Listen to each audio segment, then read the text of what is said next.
नमस्कार दोस्तों, आज हम एक ऐसा चैप्टर करेंगे जिसको समझने में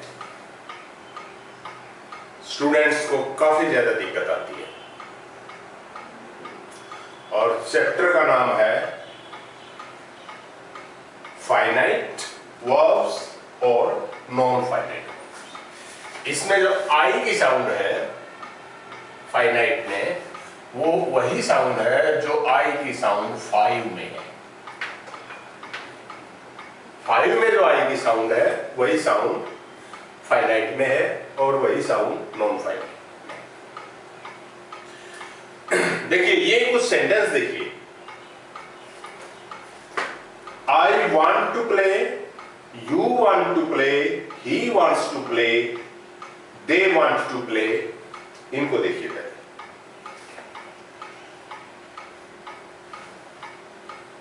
वर्ब वांट, वांट माने चाहना।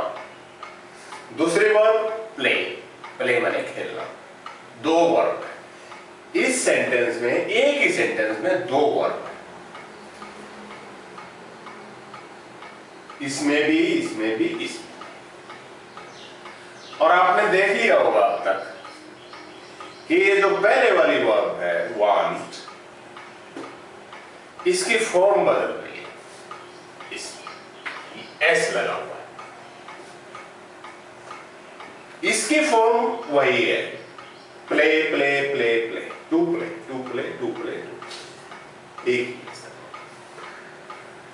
इसका मतलब वर्ब दो तरह की है, एक खास कैटेगरी से।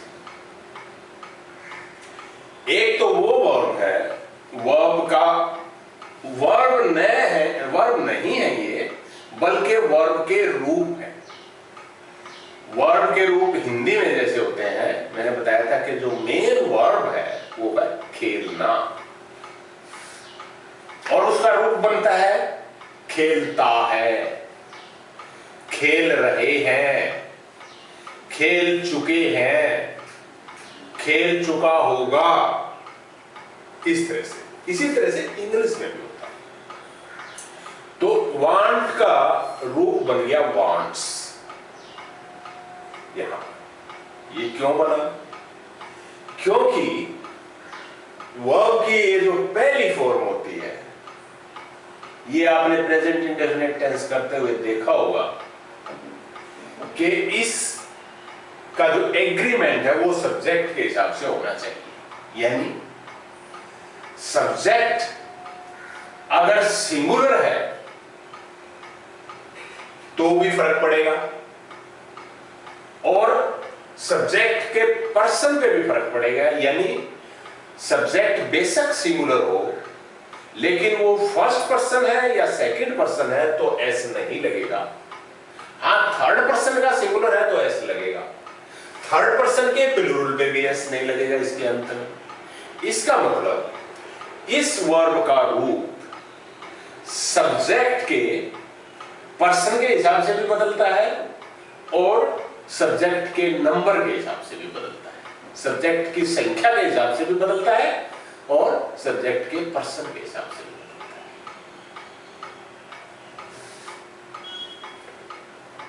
इसका मतलब यह हुआ कि ये वर्ब का ये रूप वांट या वांट्स, ये सब्जेक्ट के हिसाब से बाउंड है, सब्जेक्ट से बंधा हुआ है। जैसा सब्जेक्ट होगा वैसा उसका रूप आएगा। लेकिन ये जो दूसरी वर्ब है टू प्ले, इसका जो रूप यहां आया हुआ है वो रूप लगातार वही है, कांस्टेंट है, उसके रूप में कोई परिवर्तन नहीं है।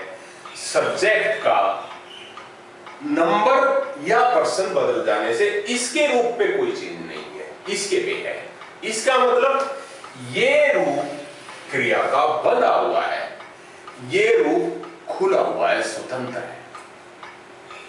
तो वर्ब के इस रूप को फाइनाइट वर्ब बोलते हैं, फाइनाइट वर्ब बोलते हैं, और वर्ब के इस रूप को नॉन फाइनाइट वर्ब बोलते हैं। इसी तरह से पास्ट इंडेफिनिट टेंस में आपने देखा होगा कि वर्ब की सेकंड फॉर्म, और ये और शायद आपको अब तक पता लग गया होगा कि वर्ब की सेकंड फॉर्म सिर्फ पास्ट इंडेफिनिट टेंस में आती है। इसका मतलब वर्ब की ये फॉर्म पास्ट इंडेफिनिट टेंस से बनी हुई है, तो ये भी फाइनाइट वर्ब हुई। तो वर्ब की पहली फॉर्म ये, और वर्ब की दूसरी फॉर्म ये बंधी हुई है या तो सब्जेक्ट के नंबर से और पर्सन से या टेंस से, इसीलिए इन दोनों रूपों को फाइनाइट वर्ब बोलते हैं, क्योंकि ये बंधे हुए। कौन से दो? वर्ब की फर्स्ट फॉर्म और वर्ब की सेकंड फॉर्म। इसके अलावा वर्ब के जो रूप हैं वो नॉन फाइनाइट वर्ब है, और वो कौन से हैं उनके बारे में आज हम थोड़ा थोड़ा जानेंगे।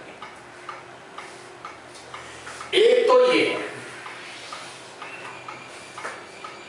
यानी पहली फॉर्म और उससे पहले टू, जी। दूसरा, पहली फॉर्म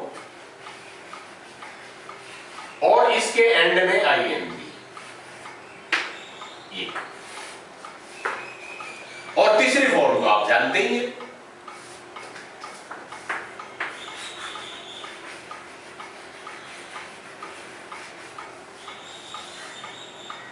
और आपको यह भी याद होगा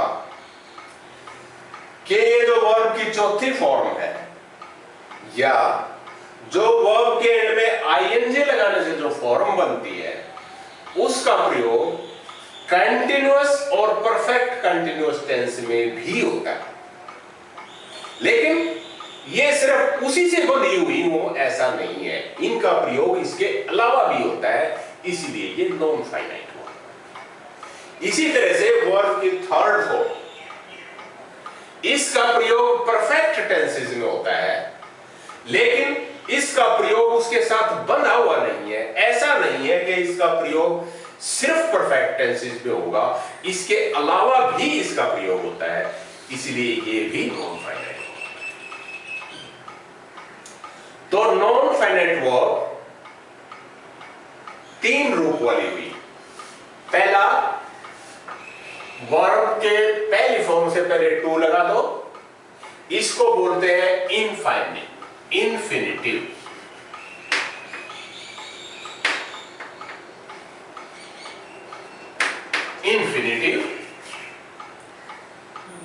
ये जो आईएनजी वाली फॉर्म है,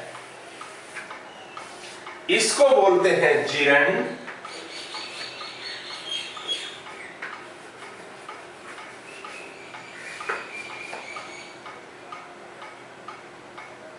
इसका प्रयोग असल में दो तरीके से होता है। इसका अगर प्रयोग हो रहा है नाउन की तरह, तब इसको जिरेंड बोलते हैं, और अगर इसका प्रयोग एडजेक्टिव की तरह हो रहा है तो इसको प्रेजेंट पार्टिसिपल बोलते हैं।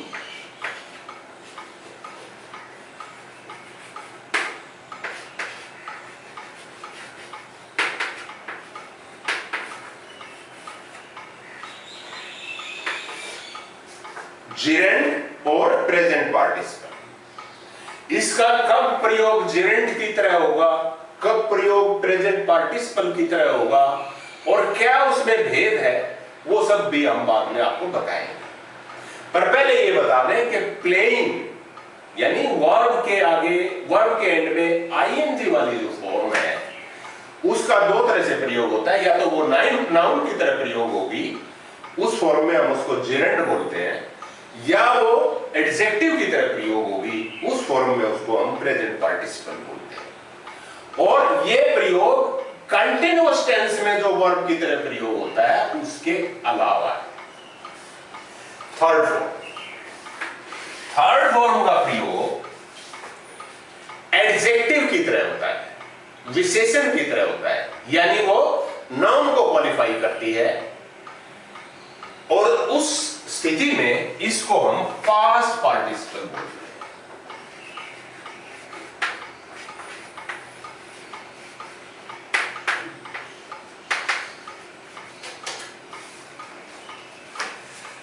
और ये तो आपको पता ही है कि इसका प्रयोग परफेक्ट टेंसेस में मेन वर्ब की तरह भी होता है। तो इसके दो प्रयोग हुए, इसके तीन प्रयोग हुए, और इसका एक प्रयोग तो हुआ। ये कभी कभी सेंटेंस का सब्जेक्ट होता है, और कभी कभी ये जो मेन वर्ब है सेंटेंस में उसका कॉम्प्लीमेंट होता है, यानी उसको पूरा करता है। अब आइए देखिए इनका अलग अलग प्रयोग देखिए कि क्या होता है, कैसे होता है। सबसे पहले लेते हैं इन्फिनेटिव। इन्फिनेटिव का जैसे मैंने अभी अभी बताया रूप होता है टू प्लस वर्ब की पहली फॉर्म।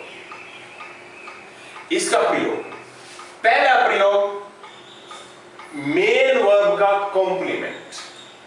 कुछ वर्ब्स ऐसी होती हैं कि जिनका अपने आप में कोई अर्थ नहीं निकलता। जैसे अगर यहां से ये हटा दिया जाए, आई वॉन्ट, मैं चाहता हूं, उसका कोई सेंस नहीं है। आई वॉन्ट व्हाट, मैं क्या चाहता हूं, उसके आगे कुछ बताना पड़ेगा कि मैं क्या चाहता हूं, व्हाट डू आई वॉन्ट। तो इसके आगे बनेगा I want to play, I want to read, I want to sing, I want to give, I want to eat, I want to drink। तो ये जो want के बाद जो लगे हैं, to drink, to eat, to play, to sing, to say something, ये सब कॉम्प्लीमेंट है, यानी इसको पूरा करते हैं, इस मेन वर्ब के पूरक है ये, इसीलिए ये इन्फिनेटिव है। तो इन्फिनेटिव का एक कार्य ये है कि ये मेन वर्ब के काम को पूरा करता है, उसमें अर्थ डालता है। तो it works as a complement to the main verb of a sentence. So in that sense it is called complement of the main verb. So it is one of the uses of infinitive. The second use is that it acts as a subject in a sentence. Like, to play chess is not an easy job. Here, let me write it.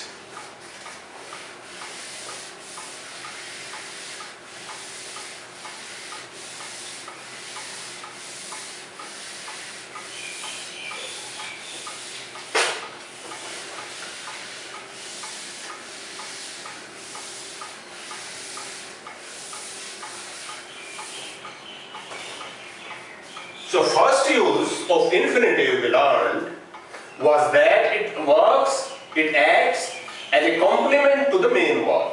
Like, I like to sing. So this word to sing, it adds to the meaning of like. What do I like? I like to sing. So this works as a complement. So one of the uses of complement, one of the uses of infinitive is to act as a complement to the main verb. So second use is it works as a subject in a sentence. Like, to play chess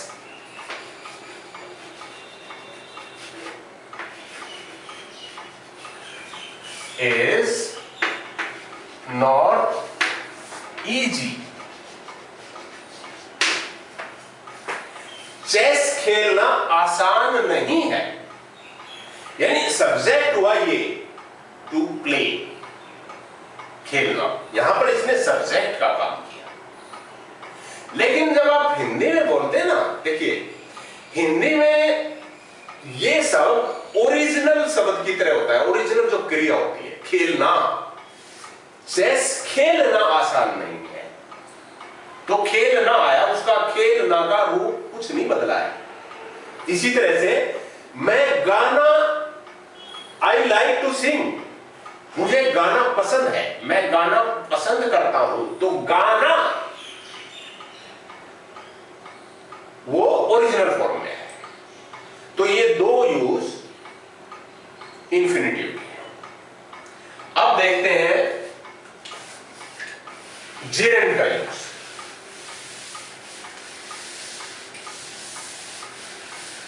gerund का रूप मैंने अभी बताया था कि verb की first form plus ING, जैसे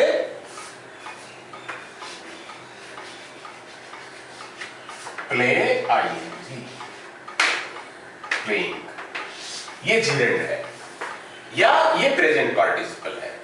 दोनों प्रेजेंट पार्टिसिपल का भी यही रूप होता है, जेरेंड का भी यही रूप होता है, यूज में फर्क है।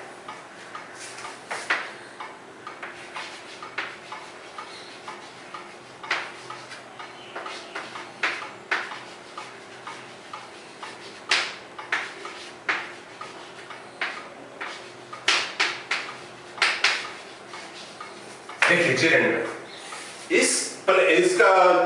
इस फॉर्म का प्रयोग, वर्ब की इस फॉर्म का प्रयोग कंटिन्यूअस टेंस में यूज के अलावा एज जेरेंड और एज प्रेजेंट पार्टिसिपल होता है। तो एज जेरेंड इसका प्रयोग कैसे होगा? एज जेरेंड इसका प्रयोग जब होगा जब हम इसको नाउन की तरह प्रयोग करेंगे, जैसे he likes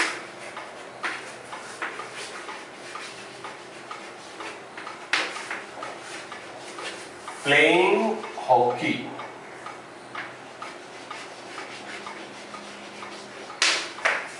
He likes playing hockey.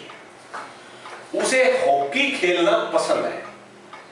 खेलना, देखिए वही आया, ओरिजिनल फॉर्म में आएंगे ये जो आएंगे। उसे हॉकी खेलना पसंद है। He likes playing hockey, यहां पर आईएनजी वाली फॉर्म आई है, यानी ये जेरेंड है। यहां पर हमने इसका प्रयोग किया कि उसको क्या पसंद है, उसको हॉकी खेलना पसंद है। दूसरा, अब इसको यह भी कह सकते हैं कि प्लेइंग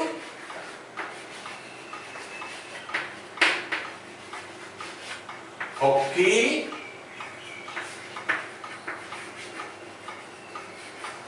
इज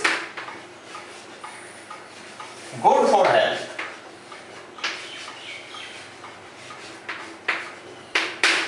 जैसे यहां पर हमने लगाया था, उसमें इंफिनिटिव लगाया था, to play chess is not easy, उसकी जगह हम ऐसा भी लिख सकते हैं, playing chess is not easy.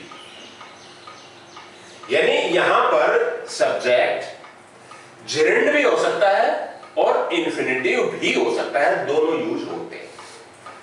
तो यहां पर ये सब्जेक्ट की तरह प्रयोग हुआ नाउन, और यहां पर ये नाउन ऑब्जेक्ट की तरह प्रयोग हुआ। उसको क्या पसंद है? उसको हॉकी खेलना पसंद है। He likes playing hockey। यानी जेरेंड का यूज नाउन की तरह है, इसमें वो नाउन ऑब्जेक्ट बना है और इसमें वो नाउन सब्जेक्ट बना है, तो ये जेरेंड का यूज है। अब देखिए इस फॉर्म का यूज प्रेजेंट पार्टिसिपल की तरह कैसे?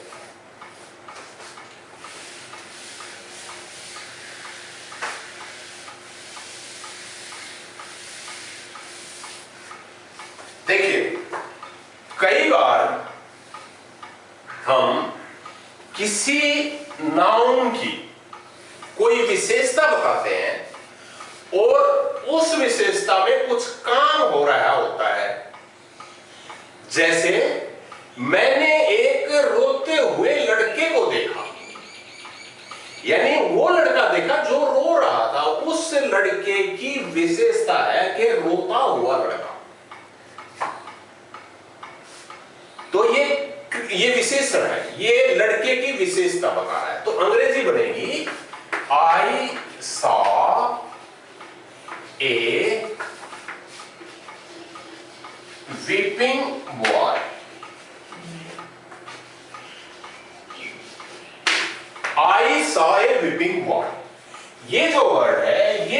पर इसकी विशेषता बताना है।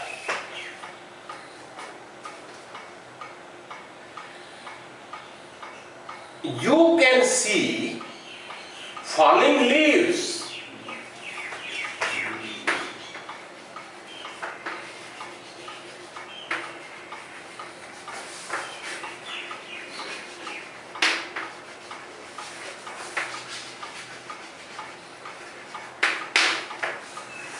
आप गिरती हुई पत्तियां देख सकते हैं। कौन सी पत्तियां? गिरती हुई। तो ये फॉलिंग आ गया यहां पर, ये एडजेक्टिव है, ये विशेषण है। तो इस फॉर्म का ये यूज ये प्रेजेंट पार्टिसिपल की तरह है, यहां इसको प्रेजेंट पार्टिसिपल बोलते हैं। अब हम देखेंगे जो ये फॉर्म है नॉन फाइनाइट वर्ब की, ये इसका यूज है। जैसा कि थोड़ी देर पहले बताया था, इसका यूज परफेक्ट टेंसेस में तो होता ही है, उसके अलावा इसके एक यूज और है, और वो है कि एडजेक्टिव की तरह use, as an adjective of a noun. किसी नाउन की विशेषता बताने के लिए भी इसका प्रयोग होता है। और वो विशेषता क्या होती है? देखिए, परफेक्ट टेंस हमें बताता है किसी कार्य के पूर्ण होने की स्थिति।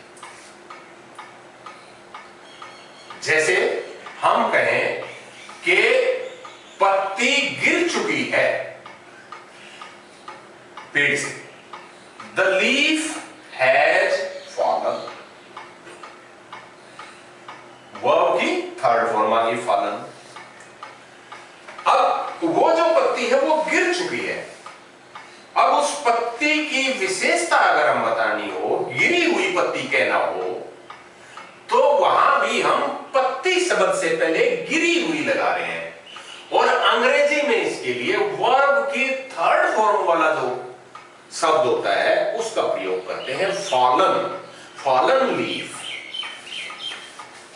जैसे वही वाक्य था कि you can see falling leaves, तुम गिरती हुई पत्तियां देख सकते हो। और जब वो पत्तियां गिर चुकी, तब आप क्या देख रहे हैं? You are seeing the fallen leaves.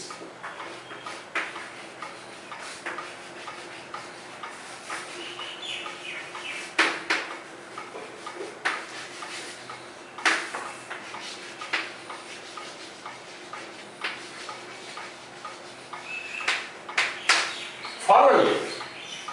इसी तरह से मेरे पास चुराया हुआ धन नहीं है, यानी वो धन जो चुराया हुआ हो, अंग्रेजी में बनेगी I do not have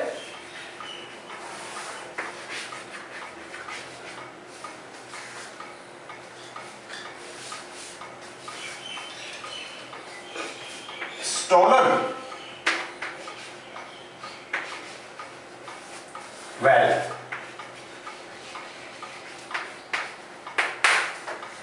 I do not have, नहीं, stolen, stolen में तो ए कहलाएगा, सॉरी।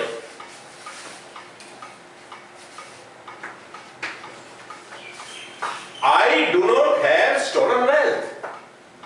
मेरे पास चुराया हुआ धन नहीं है। बिगड़ी हुई गाड़ी,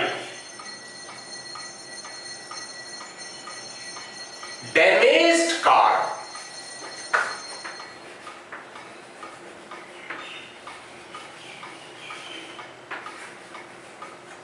डैमेज्ड कार। विद्वान पुरुष, यानी जो बहुत कुछ सीख चुका है, सीखने की अंग्रेजी होती है लर्न, उसकी थर्ड फॉर्म लर्नेड।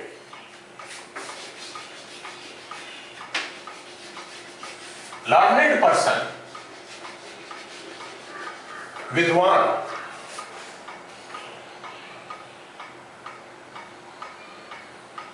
पढ़े लिखे parents, educated parents.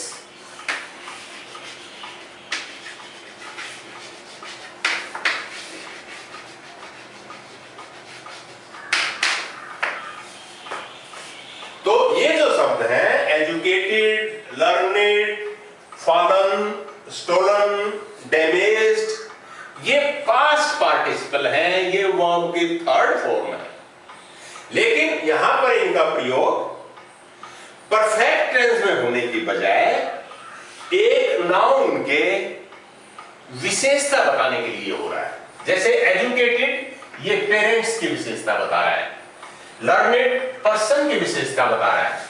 Fallen, leaves की विशेषता बता रहा है। स्टोलन, वेल्थ की विशेषता बता रहा है। और डैमेज्ड, कार की विशेषता बता रहा है। ये हुआ पास्ट पार्टिसिपल। तो इस तरह से आज हमने सबसे पहले ये सीखा कि फाइनाइट वर्ब क्या होती है। फाइनाइट वर्ब वही होती है जिनका रूप सब्जेक्ट के पर्सन के हिसाब से या उसकी नंबर के हिसाब से बदले, या उसका प्रयोग टेंस के हिसाब से हो और टेंस के हिसाब से बदल जाए। यानी वर्ब की फर्स्ट फॉर्म और वर्ब की सेकंड फॉर्म ये फाइनाइट वर्ब है। ये बंधे हुए हैं, इनका प्रयोग उनके साथ बंधा हुआ है सब्जेक्ट के नंबर, पर्सन या टेंस के साथ। नंबर, पर्सन या टेंस, तीन ही शब्द। आपको याद रखने की जरूरत नहीं है वैसे, ये कहीं इस तरह के क्वेश्चन नहीं आएंगे। क्वेश्चन जो आएंगे वो आएंगे कि आपने देखना है कि आपने कहीं फॉलन की जगह फॉलिंग तो नहीं लगा दिया, या डू प्ले की जगह प्लेइंग तो नहीं लगा दिया। वो हम करेंगे, अगली वीडियो में करेंगे कि वो फर्क आपने कैसे देखना है। लेकिन फिलहाल हम आपको बता रहे थे कि आज हमने क्या किया। आज हमने किया था कि फाइनाइट वर्ब क्या होती है। फाइनाइट वर्ब वो होती हैं कि जिनका यूज नंबर, पर्सन या टेंस के हिसाब से बदले, बंध आ रहे, उनके साथ बंध आ रहे। और नॉन फाइनाइट वो होती हैं जिनका प्रयोग अनलिमिटेड हो, जिनका प्रयोग सिर्फ नंबर, पर्सन या टेंस से ना बंधा हुआ हो। और वो तीन है, एक इंफिनिटिव, दूसरा जेरेंड और तीसरा पार्टिसिपल। पार्टिसिपल में हमने देखा कि दो पार्टिसिपल है। लाइए इनको लिख के भी समराइज कर दो फिर से।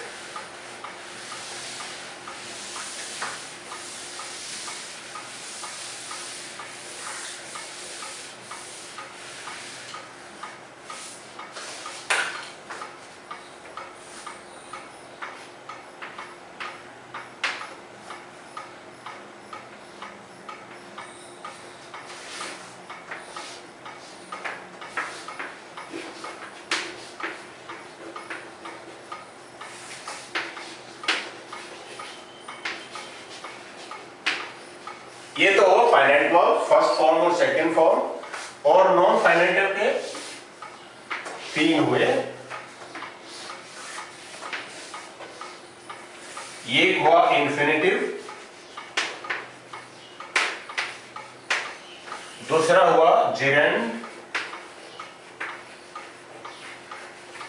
और तीसरा हुआ पार्टिसिपल।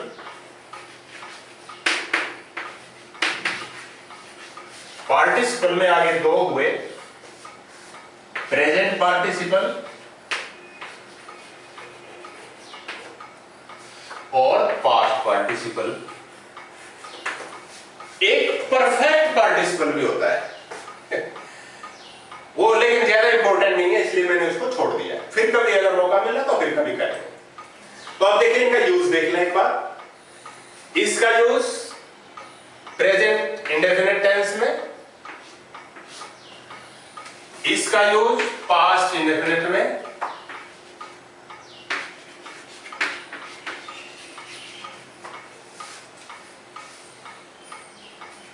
इंफिनिटिव का रूप क्या होता है, टू प्लस वर्ब की पहली फॉर्म